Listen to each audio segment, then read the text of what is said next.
Happy Sunday, Bayang Karista.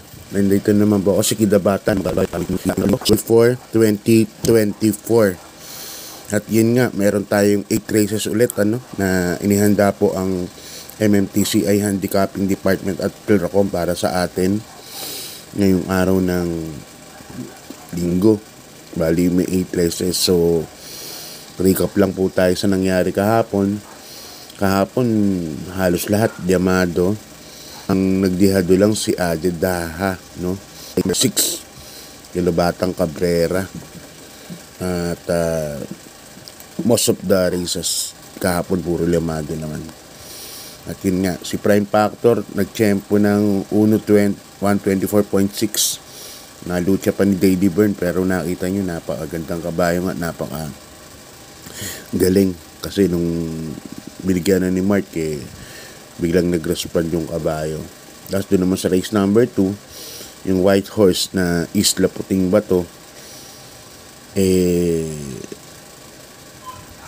ang ganda ng remate, So talagang horse to beat talaga siya, yung numero 4 na yun, si Isla Puting Bato.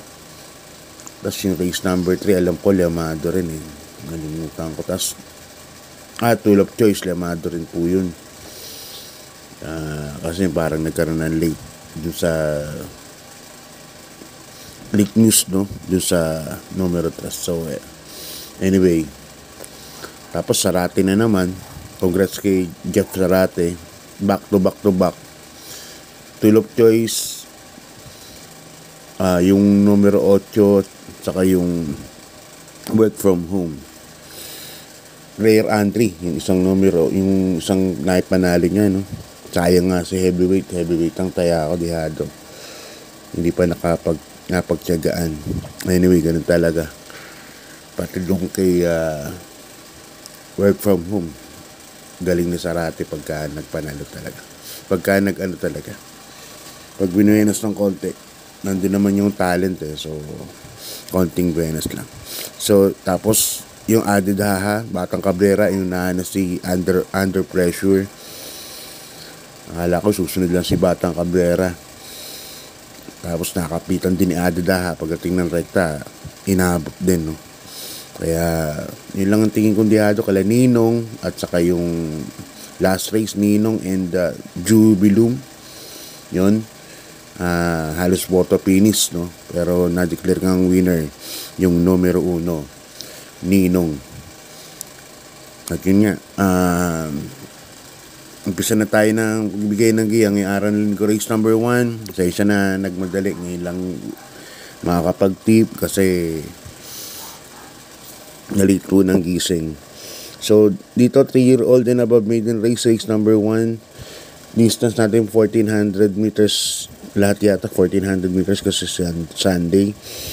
May 12 runners tayo sa race number 1, puro bagong kabayo. Nakita ko medyo 12 runners but 11 betting option lang. Yan. Kasuloyin ko na po dito yung numero 6, Vezali. Nasa kay ni Jackie O'Neil P. Cortez nakaraan, natalo po ito doon sa importe sa kay ni Tanggol de la Cruz race number 1. Hindi siya nagre-respond pag nasa balya. Yung inangat po ni O'Neil, yung kabayo, biglang kumaskas at kapraso lang din, halos mga 2 katawan lang nanalo po yung favorite dun, Kaya tingin ko ngayon parang may adjust na nila ng connections ko anong gagawin nila dito sa kabayo na to. At sa tingin ko may buti ito, yung numero 6 na to, Vezali. Alam niyo naman kay Boss Marlon Cunanan galing yan at ganda din po ang lahi. So yan, solohin ko na po yan, number 6, race number 1, Vezali. Kung maghanap ako ng forecast, ang ifo-forecast ko yung numero 4, Memorable Julian. Ito medyo hindi naman kalaki ang kabayo, medyo pispis-pero nakaraan na salto po ito. Kaya hindi rin natimbang. Pero pili ko nung 4 kasi ito. Numero 4. Memorable Julian. Okay, lipat tayo sa race number 2. Bayang Karista, Class 5. 6 points to 10 points split group. Dito, umpisa ng winner take natin from races number 2 hanggang number 8. Dito may 7 runners po tayo. Group 6 points to 7 points. So, sa mga hindi matitimbang na 6 points, sigurado na 5 na naman. Nandun naman sila sa dagat-dagatang 5. Ayan. First is ko rito na meron sa Signature Whiskey. Hindi ko alam kung lamado to o nadidihado pa. Pero dyan po ako lalagay. Kasi akin yung Jackie Rema doon na nakaraan, kung diyan nagkakamali na tercero po ito. At malayo lang po ang naiwan. Pero nung pinarimate ni Rito, tuloy-tuloy sa balya, no? Kaya sa tingin ko, malaki po ang panalo para sa akin. Lagi tayo second choice, numero 1, Jersey Crown. Yan, sasakyan ni Jackie E.D. Giguera. Yan, nakaraan sa kanya to. Primate na to sa labas, biglang nawala din no? Yung numero 1 ng Jersey Crown.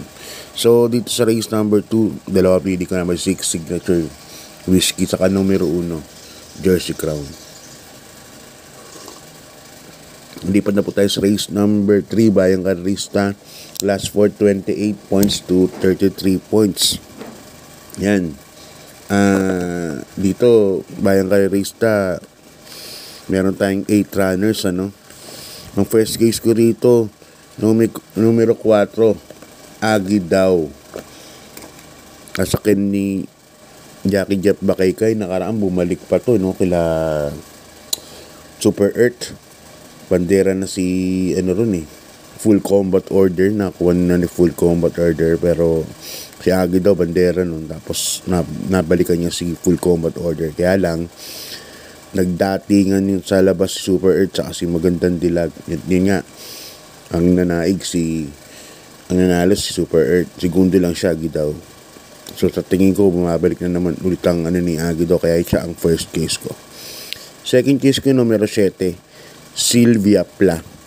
Sasakyan ni Jackie Eldin Abria. Bumigat lang ang timba, kaya ginawa ko lang siya second choice. At sa tingin ko, baka siya magdala ng unahan dito. Anyway, nandito Sting and Iyasaki. Anyway, first case ko, number 4, Agi daw. Second choice ko, number 7, Sylvia Pla.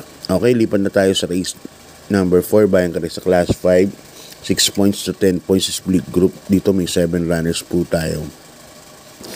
First case ko rito, numero 6, Malabon King. Asa ni Jackie Abu de Ocampo. Si Malabon King, hindi pa naman kalayo ang period of time na so hindi naman ganun katagalan. Ito lang yun siguro mga last month lang. Nag-1 28 po yan So sa grupo na to parang kung iyan mo yung oras lamang siya. Numero 6, Malabon King. Nakaraan mabigat din ang laban, sila Snow White kalaban nakaraan yan So yun ang first case ko, number 6, Malabon King. Nalagyan ko ng second choice yung numero 2, Chef Cat. Yan, newly owned by Boss JC De Los Reyes sa akin ni Albert B. Serios. Siya ang second choice ko. So dito sa race number 4, ang pili ko number 6, Malabon King, number 2, Chef Cat. Okay, lipat na naman tayo sa class 5. Ito 5 points Blazers, race number 5. Dito may 8 runners po tayo. First case ko dito parang rematch na naman yan. Ang score na rito 1-1 Cristiano Rahabago, sila na naman po ang magmi-meet. At sa tingin ko laban ulit nilang dalawa to. Pero this time ang first case ko numero Rahabago. Nakaraan kay Cristiano pinili natin Ngayon Rahabago po. Asa kay ni Jan Alvin Guse, siya ang first case ko. Siguro alam niyo kung bakit. Dahil si Jan Alvin Guse na ang may sakay kay Rahabago mas pinalakas, kaya siya ang first case ko. Maganda yung numero, Nakaraan kasi nasa loob yan, ngayon nasa labas. So siya ang first case number 6, Rahabago.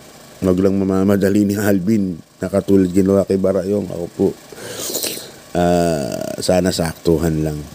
Yan, basta first case kay number 6, Rahabago. Second case na rin yung rivalry niya, number 2, Cristiano, nasa ni Jackie EDG. Kaya ito naman si Cristiano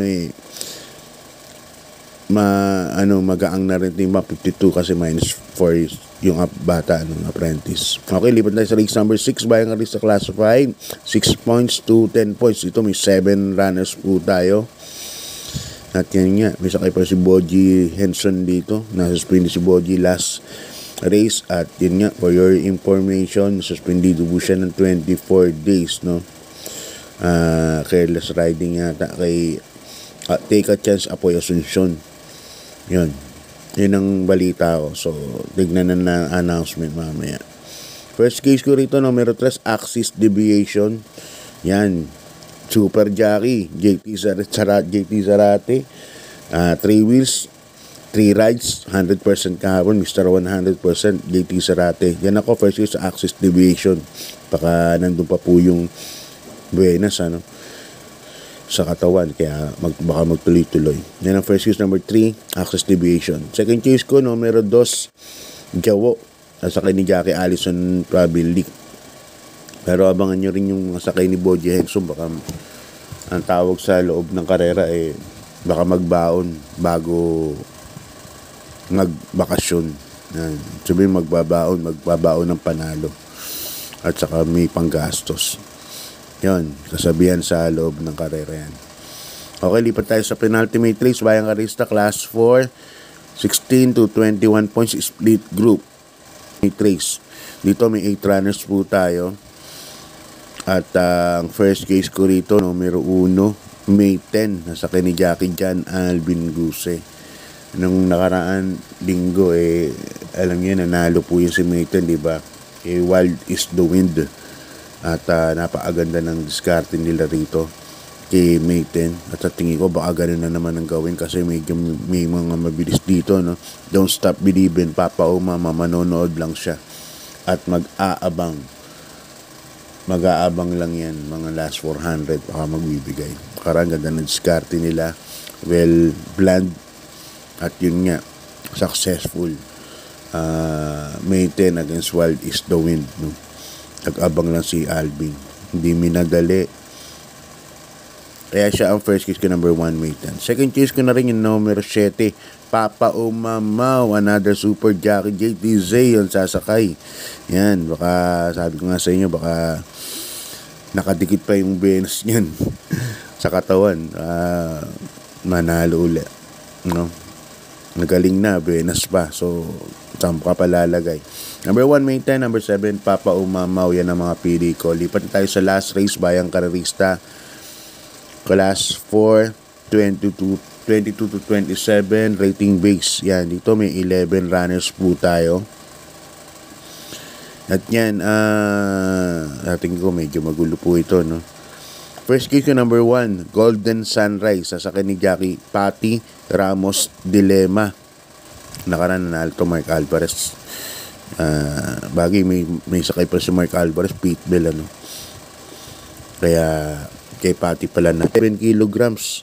Medyo, kasi nanalo nga siya na race, kaya 3 kilograms. Yan ba naman lang? Sige nyo kasi Allison Pabili, ganun na sila Allison Pabili, na umayon. Ito yan, numero 10, numero 10 ko, man, ng lido, ang saan ko, sa karaan, kaya naman yung masamblia. Yan sa loob, apprentice pa, si El Advincula. So hanggang diyan lang, Bayang Karista. God bless po sa inyo. Maraming salamat sa suporta at good luck po. Sana manalo po kayo lahat.